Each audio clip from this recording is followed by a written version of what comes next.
Shalom, selamat pagi. Selamat bertemu kembali dalam program kita membaca Alkitab setiap hari. Pagi hari ini kita masuk dalam episode 7 Maret. Saya mengajak kita, mari kita ikutin terus pembacaan Alkitab kita. Mari kita jadikan Alkitab kita ini menjadi bacaan harian bagi kita, menjadi pedoman di dalam hidup kita. Dan sebelum kita lanjut, saya undang kita mari berdoa bersama. Bapa yang baik, terima kasih pagi hari ini kami bersyukur untuk hari yang baru. Terima kasih buat pertolongan Tuhan bagi kami. Sebentar kami mau mendengarkan renungan firman-Mu.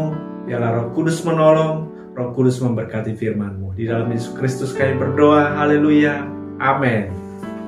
Baik Bapak Ibu, pagi hari ini tema bagi kita, jangan menambahi dan jangan mengurangi. Jangan menambahi dan jangan mengurangi. Saya akan bacakan dalam kitab Ulangan pasal yang keempat ayat yang kedua. Janganlah kamu menambahi apa yang kuperintahkan kepadamu, dan janganlah kamu menguranginya. Janganlah dengan demikian kamu berpegang pada perintah Tuhan Allahmu yang kusampaikan kepadamu. Saya ulang sekali lagi, janganlah kamu menambahi apa yang kuperintahkan kepadamu, dan janganlah kamu menguranginya. Dengan demikian kamu berpegang pada perintah Tuhan Allahmu yang kusampaikan kepadamu. Bapak Ibu yang kasih Tuhan, jangan menambahi dan jangan mengurangi maksudnya apa? Kalau kita melihat di dalam kitab kita ini, kalau kita membandingkan Keluaran 20 dan juga Ulangan pasal yang kelima tentang 10 hukum Taurat, ada sedikit perbedaan kalimat. Tapi apakah ini yang dimaksud? Tidak merujuk kepada naskah hukum, saudara ya, melainkan tidak boleh menambah dan mengurangi esensinya, hakikatnya, konsep penggunaannya, atau kita menggunakan konsep sendiri. Itu yang tidak boleh. Atau kita menggunakan kebenaran sendiri, itu tidak boleh. Tetapi kita harus patuh kepada kebenaran Tuhan. Kita harus patuh kepada kebenaran firman itu sendiri. Di dalam kitab kita ini juga ada kisah tentang Daud ketika berdosa dengan Batseba dan Uria. Dikatakan dalam 2 Samuel 12 ayat 13, Lalu berkatalah Daud kepada Nathan, aku sudah berdosa kepada Tuhan. Dan Nathan berkata kepada Daud, Tuhan telah menjauhkan dosamu itu, engkau tidak akan mati. Kalau kita merujuk dalam perjanjian lama, orang harus mempersembahkan korban bakaran untuk penghapus dosa. Tetapi kali ini tanpa mempersembahkan korban penghapus dosa, Daud telah diampuni. Hanya karena dengar-dengaran akan teguran Tuhan yang disampaikan oleh Nabi Nathan. Apakah ini yang dimaksud? Bukan. Tetapi esensinya. Daud di sini tanpa mempersembahkan korban bakaran, dia diampuni. Apakah itu yang dimaksud dengan mengurangi? Tidak demikian maksudnya, saudaraku ya. Pengkhotbah 3 ayat yang ke-14 dikatakan, aku tahu bahwa segala sesuatu dilakukan Allah akan tetap ada untuk selamanya. Itu tidak dapat ditambah dan tak dapat dikurangi. Allah berbuat demikian supaya manusia takut akan Dia. Inilah yang menjadi tujuan Tuhan mengatakan jangan menambahi dan jangan mengurangi. Tetapi apa? Manusia ini supaya taat kepada hukum Allah, supaya taat sepenuhnya kepada hukum Allah. Karena apa? Ketaatan kepada hukum Allah adalah kebijaksanaan yang sejati. Kebijaksanaan yang sejati. Ketaatan adalah jalan untuk memperoleh kebahagiaan. Jadi ketika bangsa Israel, mereka taat kepada firman Tuhan, itulah menjadi sumber kebahagiaan bagi mereka. Tetapi ketika menyimpang dari jalan Tuhan, ini menjadi kebodohan. Karena apa? Karena mereka akan mendapatkan celaka. Ketika mereka tidak taat, maka Tuhan akan mengizinkan bangsa-bangsa lain untuk menghukum mereka. Tapi ketika mereka taat kepada hukum Allah, mereka akan bersuka cita. mereka akan bahagia, mereka akan diberkati oleh Tuhan. Ketaatan kepada hukum Allah adalah jalan menerima berkat-berkat-Nya dan jalan untuk menerima keselamatan. Inilah yang dimaksud, jangan menambahi dan jangan mengurangi. Yang kedua, kita harus memandang bahwa Alkitab sebagai otoritas tertinggi dalam kehidupan kita.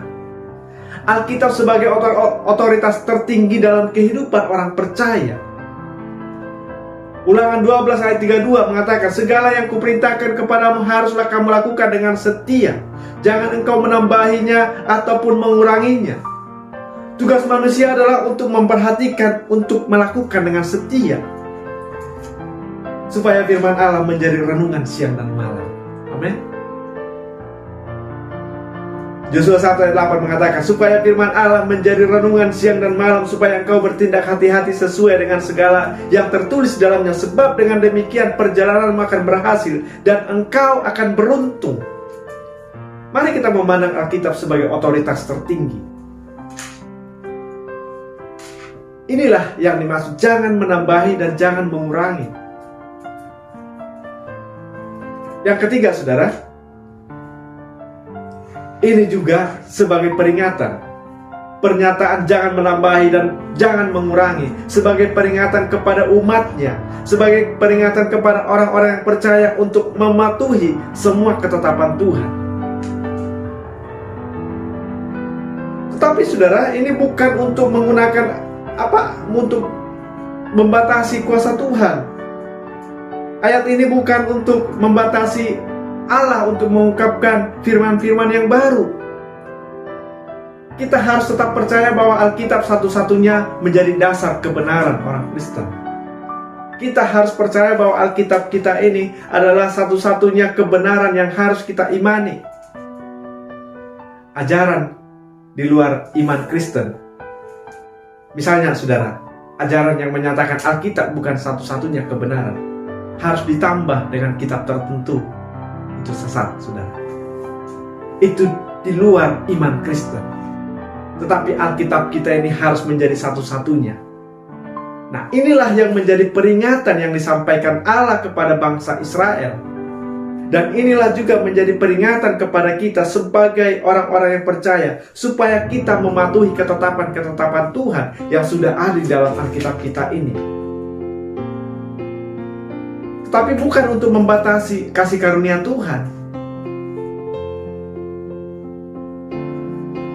Ketika kita melihat dalam pelayanan Yesus, Yesus mengatakan kepada orang yang sakit, aku sudah mengampuni dosamu. Orang-orang ahli Taurat memandang penistaan kepada Allah. Mereka tidak tahu bahwa Yesus adalah Allah sendiri yang datang ke dunia. Artinya apa? Ahli-ahli Taurat telah membuat batasan, telah membatasi kuasa Allah. Mereka tidak tahu bahwa Yesus itu adalah Allah sendiri. Tetapi saudara, ayat ini bukan untuk itu, bukan untuk mengurangi kuasa Allah. Tetapi apa? Sebagai peringatan kepada umatnya, supaya kita mematuhi, supaya kita patuh kepada ketetapan Tuhan, dan kita menghormati firman Allah, Alkitab sebagai otoritas tertinggi di dalam kehidupan kita orang percaya. Amin. Demikian renungan kita pagi hari ini. Tuhan memberkati. Kita berdoa. Terima kasih Tuhan buat renungan kami pagi hari ini. Terima kasih buat firman-Mu. Tuhan menolong firman-Mu. Tuhan memberkati kami. Di dalam Yesus Kristus kami berdoa. Haleluya. Amin. Selamat pagi.